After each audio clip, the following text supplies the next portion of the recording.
მუნიციპალიტეტების შესაძლო დაყოფასთან დაკავშირებით ვნებათა ღელვა გრძელდება საუბარია რეგიონული განვითარების სამთავრობო კომისიის წინადადებაზე, რომელიც თვითმმართველი ქალაქების გამოყოფის შედეგად დანარჩენი ტერიტორიის რამდენიმე თემად დაყოფას გულისხმობს.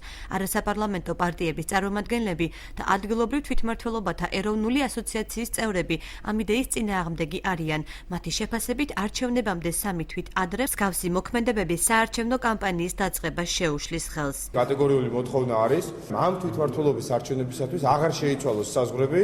გასაგებია რომ გამოეყო თვითმმართველი ქალაქები, მაგრამ დარჩენილი რაიონების საზღვრები დარჩეს უცვლელად. ანუ ზუგდიდებმა უნდა აირჩიონ ქალაქის მერი და ზუგდიდის რაიონის გამგებელი, გორელებმა ქალაქ გორის მერი და გორის რაიონის გამგებელი და იგივე უნდა მოხდეს იმ რაიონებში, სადაც უკვე გამოცხადდა თვითმმართველი ქალაქების შექმნა. კანონის მიხედვით ვერანაირი ტერიტორიული დაყოფა ვერ განხორციელდებოდა გარდა თვითმმართველი ქალაქების გამოყოფისა, მანამ სანამ მთავრობა არ წარმოადგენდა კრიტერიუმებს და ეს კრიტერიუმები არ იქნებოდა დამტკიცებული. დღეს მდგომარეობით არანაირი კრიტერიუმები წარმოდგენილი არ არის და ის არ არის დამტკიცებული.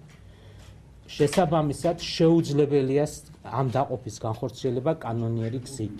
არასამთავრობო ორგანიზაცია სიდას აღმასრულებელი დირექტორი მიიჩნევს, რომ მსხვილი მუნიციპალიტეტების არსებობა თვითმმართველობის რეფორმის დადებითი მხარეების წარმოჩენას ვერ უზრუნველყოფს. თუ ჩვენ გვინდა რომ მოსახლეობა, მათ შორის სოფელში მცხოვრება მოსახლეობა განიცადოს ეს თვითმმართველობის, ესე ვთქვათ, სრული სიკეთე, ამისათვის ესეთი მსხვილი ტერიტორიული თვითმმართველობის ერთეულის შექმნა უბრალოდ არ იქნება ეფექტიანი. რეგიონული განვითარებისა და ინფრასტრუქტურის მინისტრის მოადგილემ განმარტა, რომ ამ საკითხზე გადაწყვეტილება მიღებული ჯერ არაა. თენგიზ შერგელაშვილის თქმით, სამთავრობო კომისიის ფარგლებში მოსახლეობასთან კონსულტაციები იგეგმება.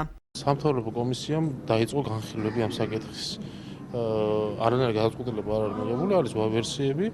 ჩვენ ხვალიდან ვიწყებთ თითოეულ ამ მუნიციპალიტეტში გვექნება რამდენიმე ზოგან 3, ზოგან 5 შეხვედრა უშუალოდ სოფლის მოსახლეობასთან და თუმცა მთელი ინფორმაცია თავმოყრილი იქნება ყველა ალტერნატივა განხილული, თვის ბოლოს უკვე საბოლოო პოზიციას გამოვხატავთ. იმ შემთხვევაში, თუ კი მოსახლეობა კომისიის იდეას მხარს დაუჭერს, მთავრობა სათანადო პროექტს დასამტკიცებლად პარლამენტში წარადგენს.